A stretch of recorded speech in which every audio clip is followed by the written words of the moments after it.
What is up, guys? Welcome back to the channel. It's your boy Sly Geordie, and welcome back to F1 23 My Team Career Mode. Today it is time for the IMOLA Grand Prix, but if you missed last episode, the Miami Grand Prix, you have to go check that out. That was probably the best episode so far. What a video that was. A massive crash occurred on lap 3, which threw us well up the order to a P4, a genuine P4, and then we pitted and we stayed P4 because everybody behind us pitted as well. So we managed to keep a P4, and it could have been a P3 if it weren't for me still not getting used to the safety car and how cars in front of you can just brake even at any point in the track, and it knocked off a little bit of our front wing when smashing into the back of Sergio Perez. But it is Sergio Perez himself actually leading the championship going into this Grand Prix. I've actually never really paid attention to the standings. I thought it was just Verstappen who led it, and it really was at that point, probably up until the Miami Grand Prix. Of course, Verstappen really did not do well in that race. Of course, I think he crashed out, or he had an engine failure in Q1 and got knocked out in Q1 and started well down the order and never really recovered from that. I think he actually pitted with the second half of the grid like straight away and didn't, you know, keep going for an extra lap as the safety car came out like the top half of the grid, including myself, did. So Verstappen just got stuck at the bottom and was never able to work his way up, and Checo was able to start leading the championship. And it's really weird, in terms of the powertrain, Ferrari, Haas and Alfa Romeo actually have the strongest powertrain going into the Imola Grand Prix, which actually starts to make the events of the race, now looking back at it, make a lot more sense, as you will see in today's episode. But of course, we are going to be applying a bunch of new components. Of course, our ICE was pretty worn, the MGUH was pretty worn, same with the turbocharger. So we're going to be replacing those parts going into the Imola Grand Prix. Of course, we really pushed them to their limits going into the Miami Grand Prix, also within the Miami Grand Prix.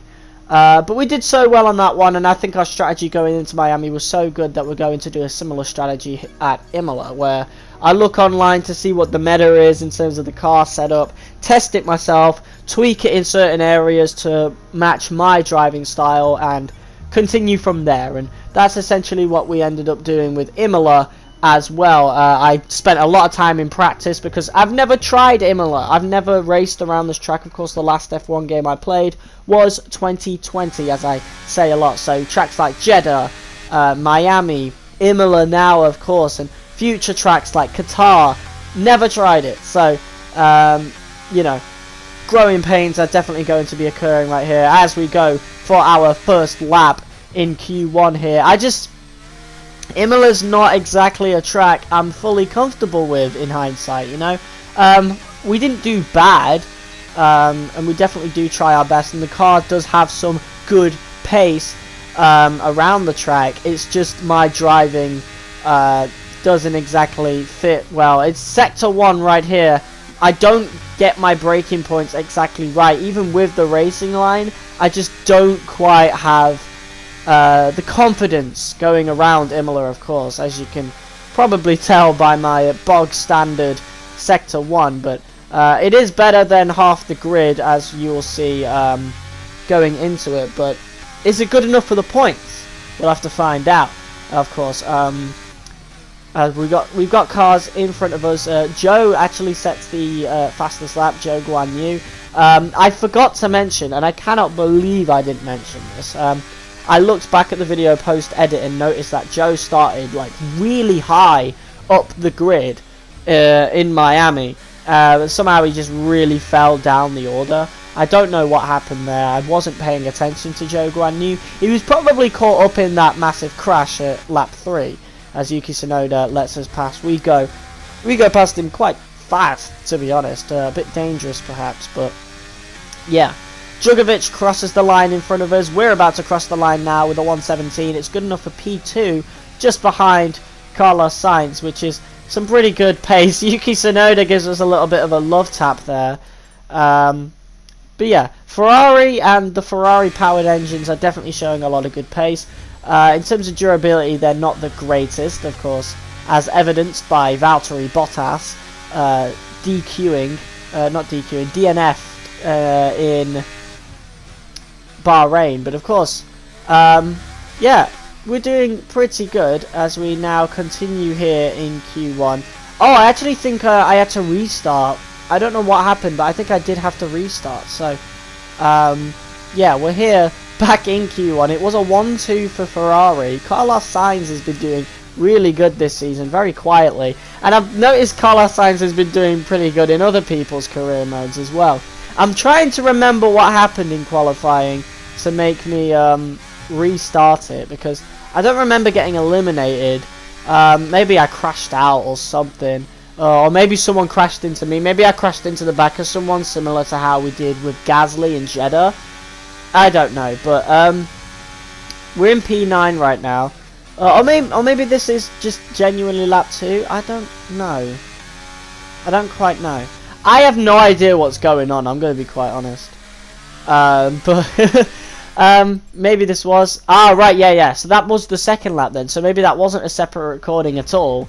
It looked like it was though, as we headed into our first lap. But oh, I think I may have pitted like straight away after our initial lap.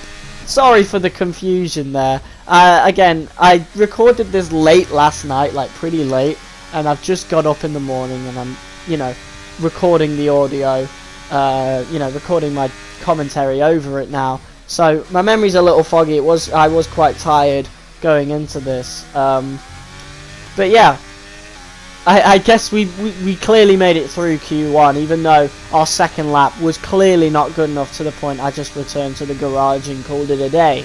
But yeah, we now go for our first lap in Q2, hoping to do good here. I think if Q1 is anything to go by, I don't think we're going to make it through to Q3. We're just not consistent enough, not confident enough around this track.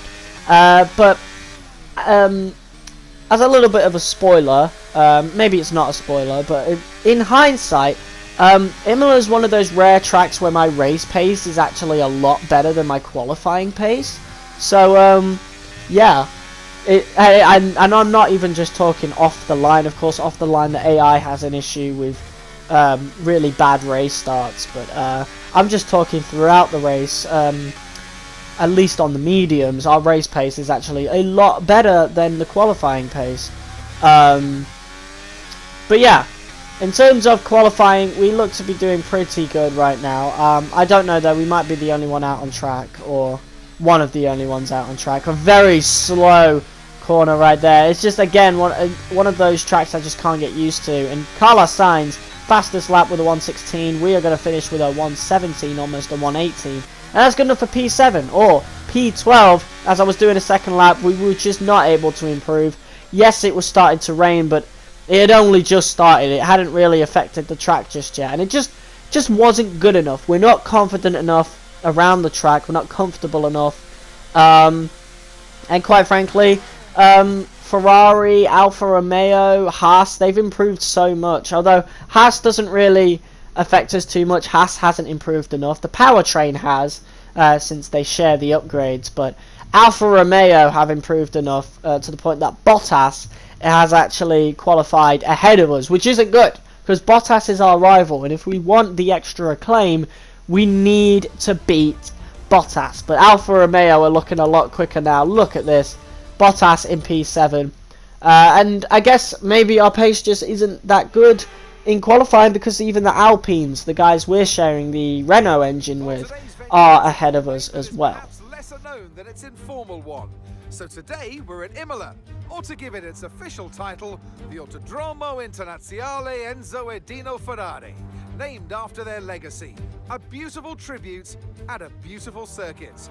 It's time, everyone, for the Emilia-Romagna Grand Prix. 3.1 miles of track at Imola featuring 19 turns, 9 to the right and 10 to the left. Remember that Imola differs from most other Formula One tracks as it's taken anti-clockwise.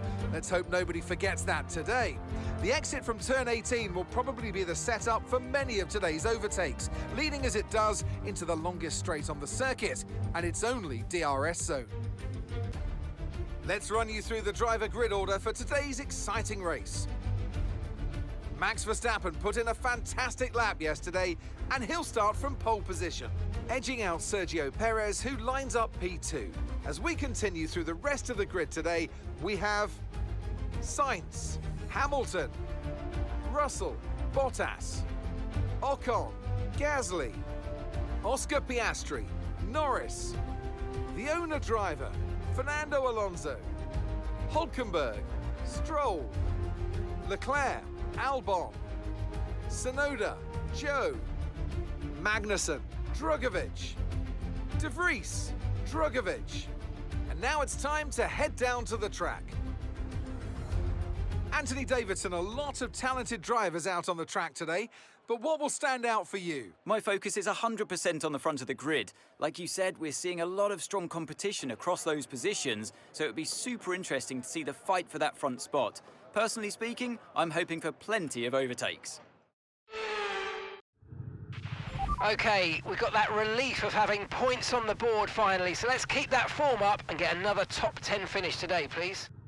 Well, that's what we are aiming for, Mark. Of course, I still wish we had a different engineer. I think Mark is a little annoying. I definitely prefer Jeff.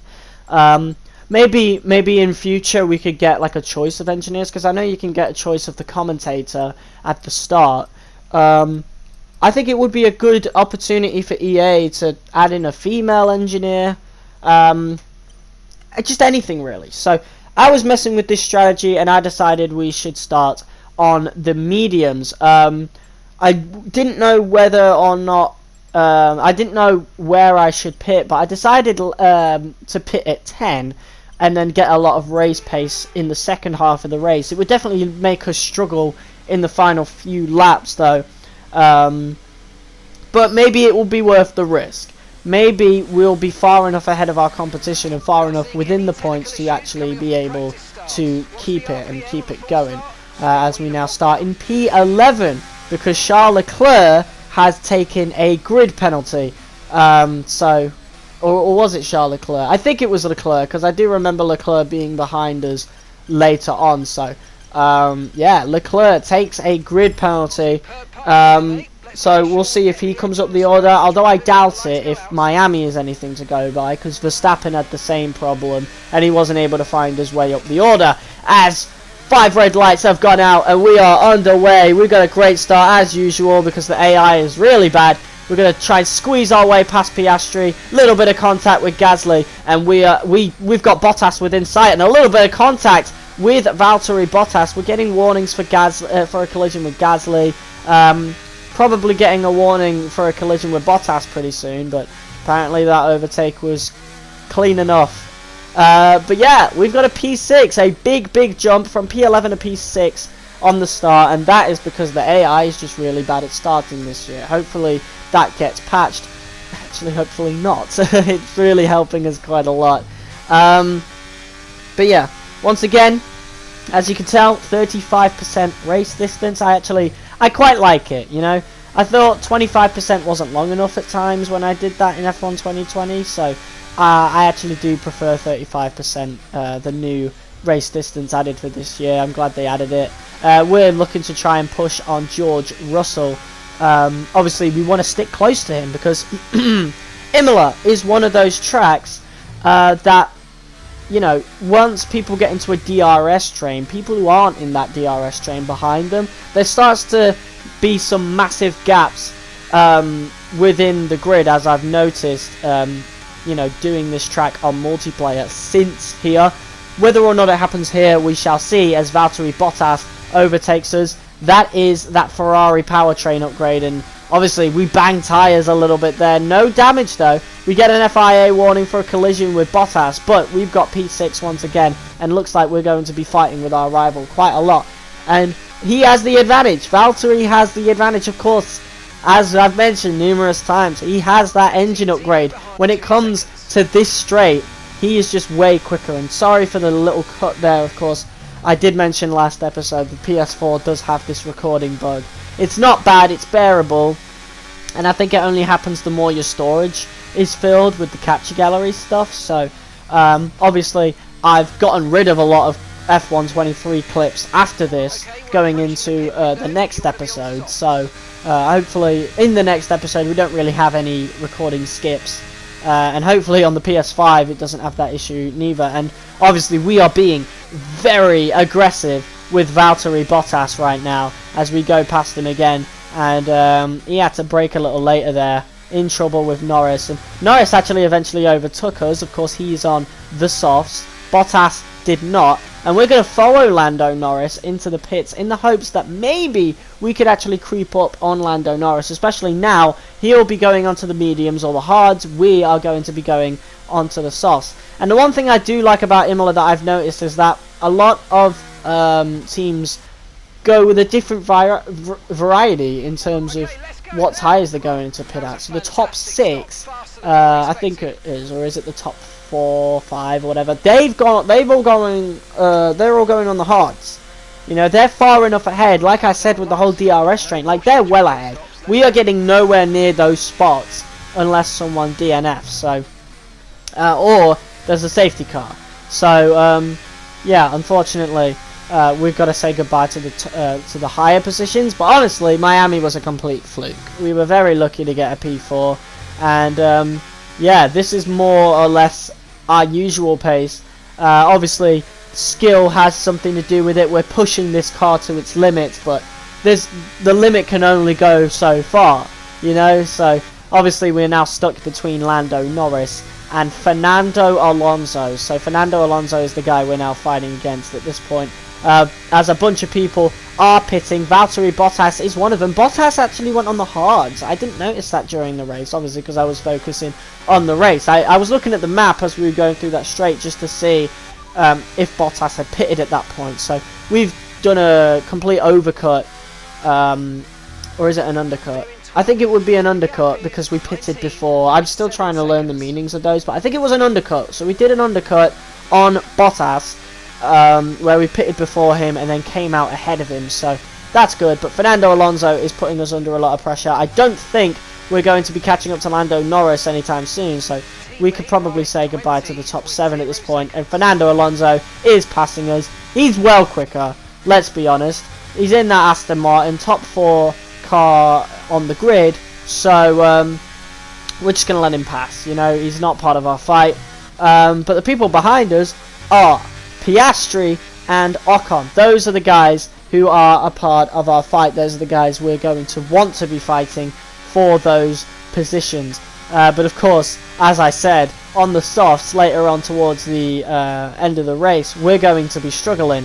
At least that is the guess anyway, in our little strategy of trying to get track position early on in the second half of the race hasn't quite worked. Of course, Norris is faster than us on a slower tyre compound. Alonso clearly faster than us on a slower tyre compound. That Mercedes engine is definitely quicker than us. As we move on to lap 18 now, and yeah, these softs are screaming out for us to pit, and obviously we're not going to, but Piastri has caught up to us.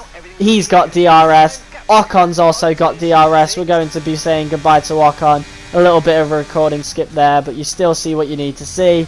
Ocon has overtaken us, and honestly, looks like things are going to get even worse. We're in the points right now in P10, but look who is behind us. It is Charles Leclerc, and at this point, our one positive has got to be the rival status. Okay? Of course, 6.5 seconds behind us is Valtteri Bottas. I don't think we'll be able to defend all that much against Leclerc or even Hulkenberg. Of course, these two on the Ferrari engine, the upgraded Ferrari powertrain, they are just going to blitz past us on the straight, and it's a shame because we've had a good race, you know, all things considered. Regardless of us losing the positions late on in the race, you know, we've done good. We've done pretty good, and it does it does make you think, in a full-length race with 2 pit stops, or a 50% race with 2 pit stops, Charles Leclerc overtakes us. Valtteri Bottas is out of the session while we are out of the points. But that's a big positive. That means we don't have to deal with Bottas. But as I was just saying, it does make you think, how would we do on a 50% or a 100% race? You know? We will never know, because I don't want to do a race for that long. It's just ages. Maybe I'll do it in like season finales and stuff like that. I'm definitely debating it for this season, as Hulkenberg is right up our rear end right now, right up our rear view mirrors. He is definitely going to overtake us going into the final 2 laps. And it's a shame. We could even lose a position to Guan Yu Zhou, because he is also on an upgraded one. I don't think we will, though. I think we have enough laps. We are actually going to try and fight Hulkenberg, though, because I don't want to lose any more positions.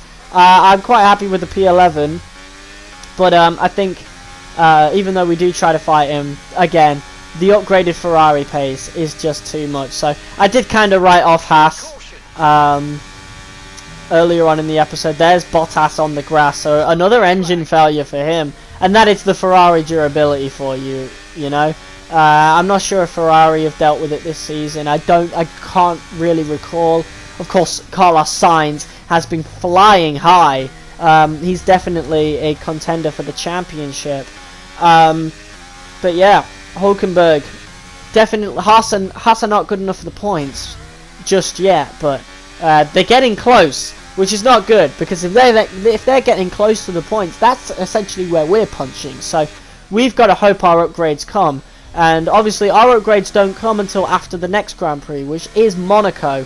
And from what I've seen of our upgrades, our upgrades don't come until June, and Monaco is late May. So unfortunately, we're not going to get our upgrades until Spain. We finish in P12. I think we can take a lot of positives from that race. It's pretty good. Lando Norris gets driver of the day. He had a really good race as well, and yeah, that's essentially what we get. P12. In what has been another outstanding Grand Prix. Tell me, Ant, how do you think they were able to deliver such an incredible result today? I really feel the track layout combined with the track temperatures we saw today suited their car. These cars come alive when the tyres are just at the right temperature, and the driver did a great job managing that as well. They just look so comfortable out there. It's like anything, it always looks so easy when it all just clicks.